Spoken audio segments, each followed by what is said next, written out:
Some 40 miles east of Berlin, in an ordinary forest, a staircase drops into the dark. At the bottom, cold concrete galleries run for hundreds of feet, stripped bare and still standing. This was the most important command post the Warsaw Pact ever ran outside the Soviet Union.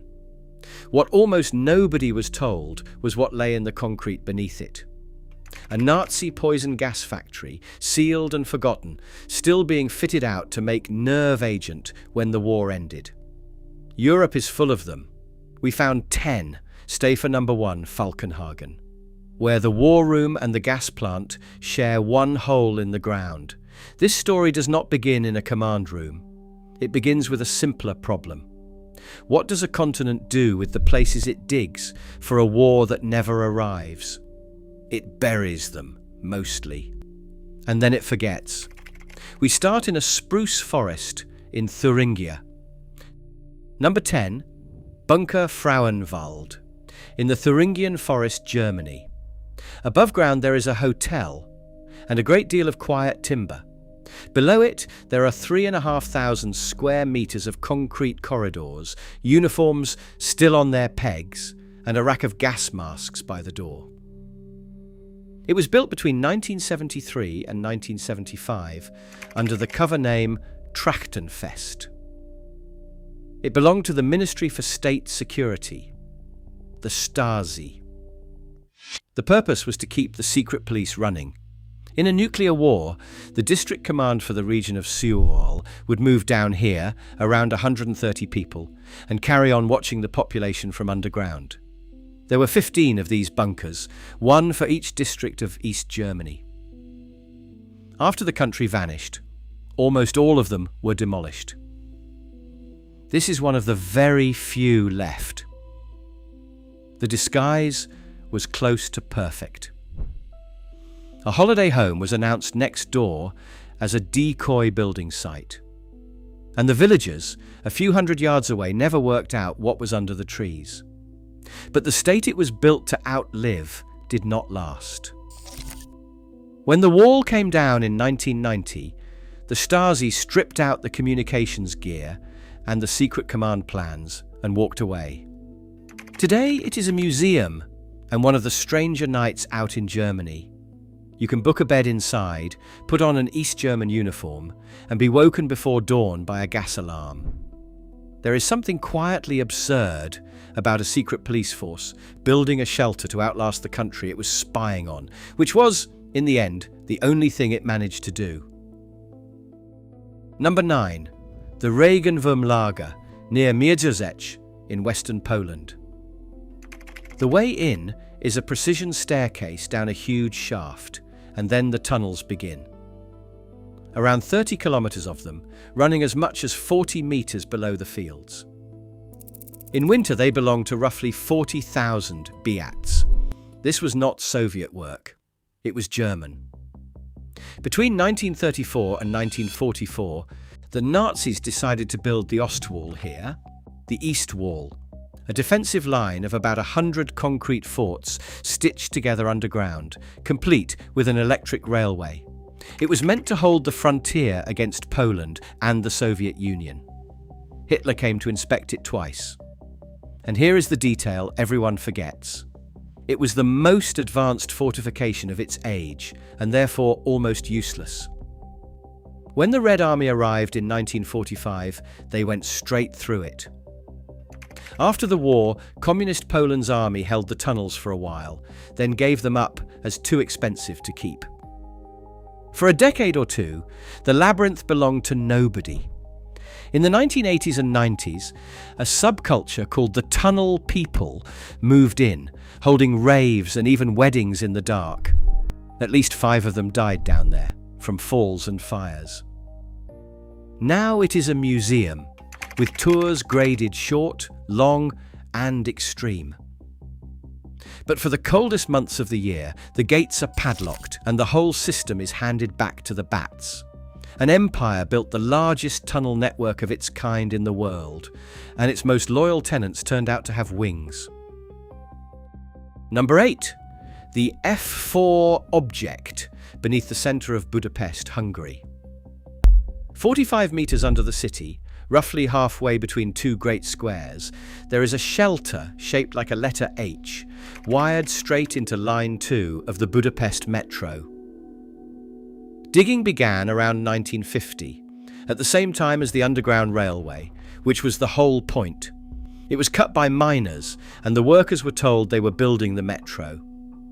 The truth was that this was a nuclear shelter for Matyas Rákosi, Hungary's Stalinist leader, and the Central Committee. The plan for the leadership was almost cinematic. Reach the bunker, wait out the strike, then take the metro to the Eastern Railway Station and change onto an armoured train. There was room for more than 2,000 people, though only a couple of hundred of the elite were ever meant to use it. The blast doors have peepholes, so those inside could see who was knocking. An emergency shaft doubled as a ventilation duct, and its grill still sits in plain sight on one of the squares above, walked past every day by people who have no idea what it breathes for. But it was never needed. It was kept ready into the 1970s, the furniture quietly carried off during the calmer years of the Cold War, and the public did not even learn it existed until a documentary uncovered it in 1994. Today, it belongs to the City Transport Company. You cannot go in. And yet the generator and the ventilators are still tested every week, humming away in an empty labyrinth for a war that was called off decades ago.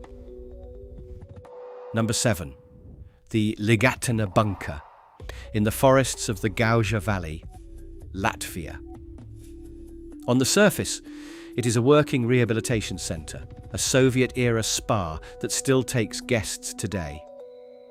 9 meters beneath it sit 2,000 square meters of bunker, 90 rooms, a bust of Lenin, and a small dark office lit in red that belonged to the local head of the KGB.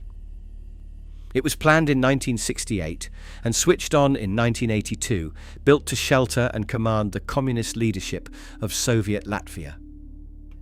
Among the officials, it had a nickname: the Pension House. The idea was that 250 people could live down here for 3 months and keep the republic running, with a direct line to Moscow.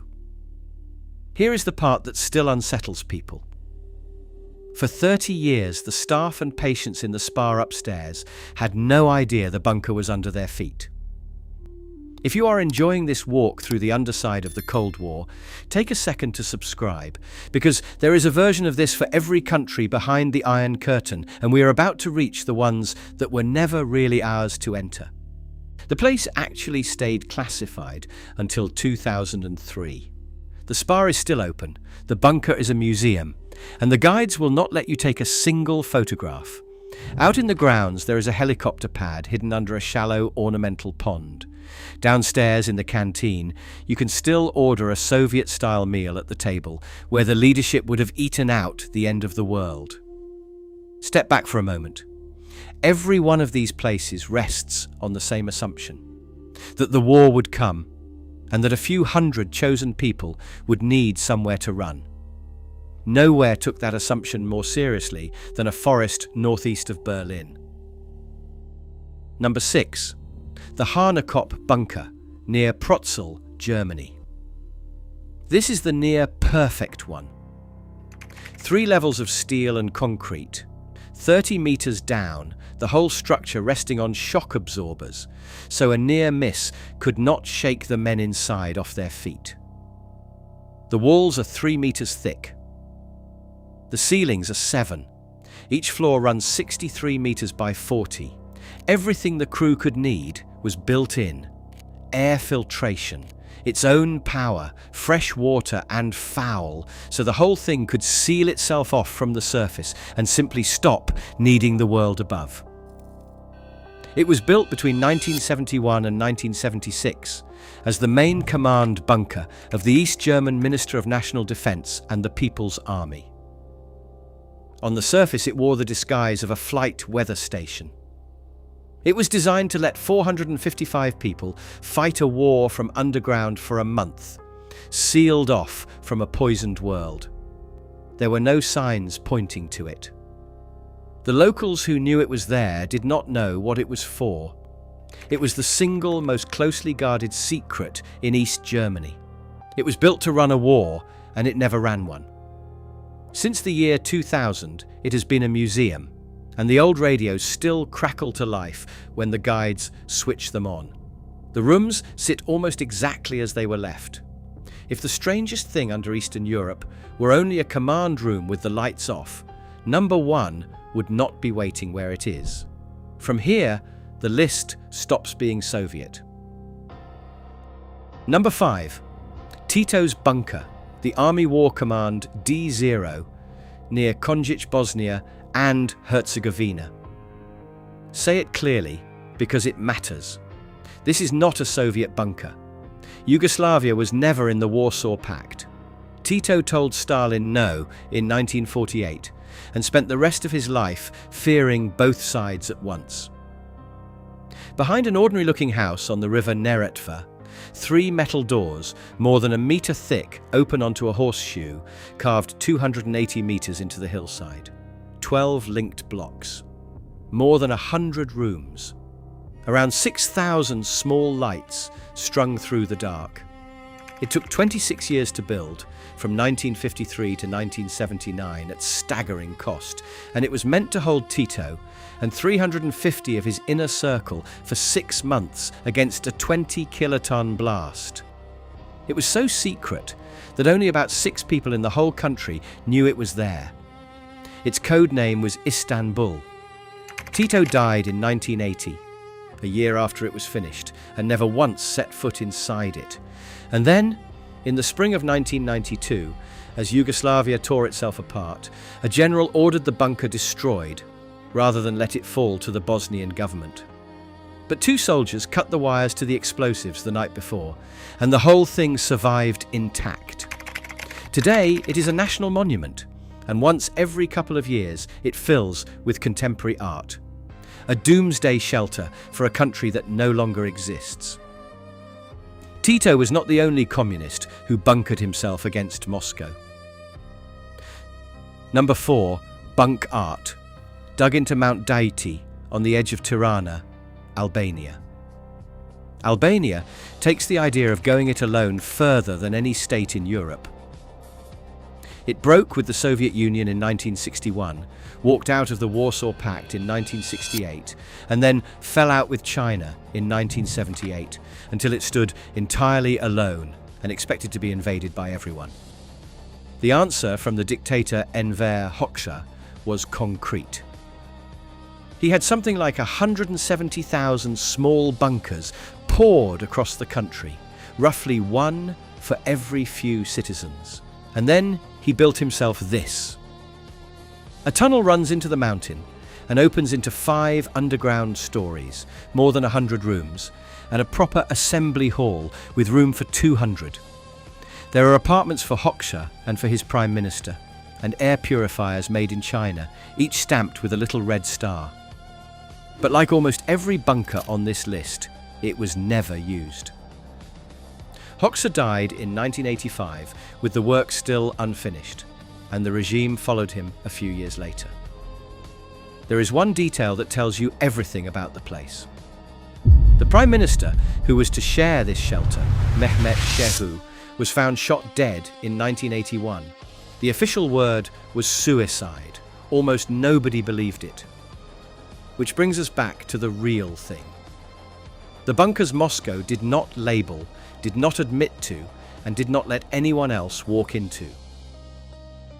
Number 3, Javor 51, in the Burdy forest near Misov in the Czech Republic. Under the trees sit 2 half-buried bunkers, their walls 2.5 meters of concrete, closed by 2 pairs of iron doors weighing 6.5 tons each. Inside, 4 chambers were made ready to hold nuclear warheads. The deal to build it was signed in the mid-1960s under the cover name Javor, which simply means maple. After Warsaw Pact tanks rolled into Czechoslovakia in 1968, The site was run by Soviet troops alone, and from that year until 1990, no Czech or Slovak was allowed to set foot inside. Around 170 Soviet soldiers guarded it, answering directly to Moscow. There were 3 rings of fencing, a no-fly zone overhead, and guards with orders to shoot without warning. The warheads stored here could be married to short-range missiles and reach Munich, Frankfurt and Stuttgart in a little over 2 hours. And here is where the story turns cold. When the Soviets pulled out at the start of the 1990s, they took every document with them. To this day, historians cannot prove from the records whether the warheads were ever physically in these chambers at all. This is the kind of place the command post at Number 1 existed to give orders to. Today, it is the only depot of its kind anywhere in the world open to the public, an atom museum in a forest. There is even a story that a visitor once picked up a phone on a desk and heard a voice answer in Russian. Number 2, Object 3001, near the village of Podborsko in northern Poland. 2 low bunkers stand in the pines, each with a loading hall and 4 sealed rooms behind it. Every room could hold 20 warheads, and the airlock doors were so heavy it took 2 men cranking by hand to move them. This was another Soviet warhead store, one of 3 built across Poland under the code name Whistler. A treaty in 1967 set it up, and the arrangement was extraordinary. Poland built the site. Poland paid for it. But from the moment the warheads arrived, it belonged entirely to the Soviet Union, and the Poles were locked out of their own forest. Only 12 people in the country knew it existed. It was built to hold up to 160 warheads. The nation that paid for it was not allowed to open the door. The woods around it were patrolled without pause.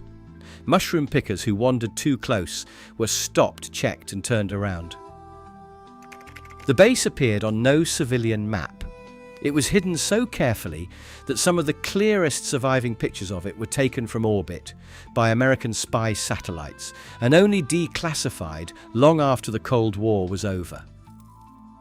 After it was abandoned, the living quarters became a prison, which is the odd reason it survived so well when the others were stripped for scrap. Now it is the only one of Poland's 3 restored. A Cold War museum you can actually walk into. One of the other 2 sits in a forest, just 17 kilometres from the Ostwald tunnels we stood in at Number 9. The same continent, the same secret, buried twice over. Number 1, Falkenhagen in Brandenburg, some 40 miles east of Berlin. Back to that staircase and the galleries at the bottom. It is a vast thing, 4 levels and 14,000 square meters of hall and corridor, with walls in places 3.5 meters thick. Falkenhagen is really 2 secrets, stacked one on top of the other, and the world was meant to know neither. The first secret is a poison gas plant. From 1938, under the cover name Seewerk, the chemical giant IG Farben built a partly buried factory here to mass-produce a corrosive war gas known as N-Stoff, and later the nerve agent sarin. Prisoners from the Sachsenhausen camp did much of the labour. It was a failure, in the narrowest possible sense. Only 30 to 50 tons of the gas were ever made. The sarin lines were never finished. Not a gram of it was used before the Red Army arrived in 1945 and took the whole complex intact. That is the turn. Rather than destroy it, the Soviets kept it. Through the 1950s, it ran quietly as a research site, its exact work still a matter of rumour. And then came the second secret, poured on top of the first.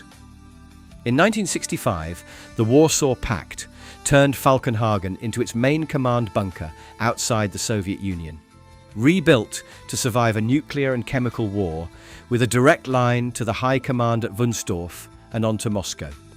A whole Soviet town grew up in the forest around it, with a school, a theatre, a cinema, and, by some accounts, a sauna, a small sealed world in the trees, built to keep on working while the surface burned. When the Soviets finally left, between 1992 and 1993, they spent 3 years scrubbing the place down to bare concrete. In 2012, the authorities sealed it because the ground is riddled with hidden shafts and old contamination, and walking in is a genuine risk. I have stood at a few locked gates in my time and read a few "keep out" signs.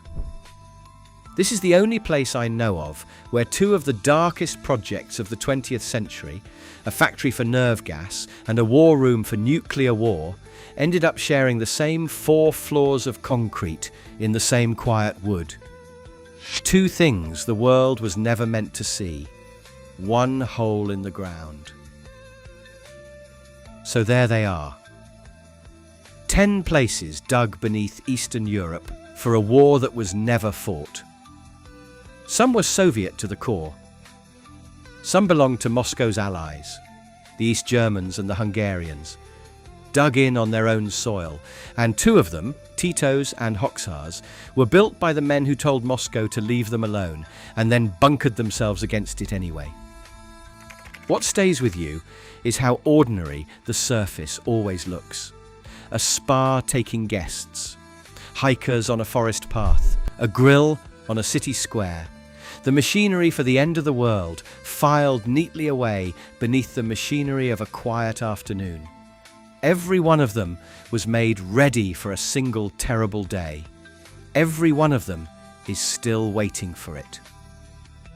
The doors are shut. The generators tick over in a few of them out of pure habit, and the forests have quietly grown back over the rest. There are more. There are always more. Subscribe, and we will go down the next set of stairs together. Thank you.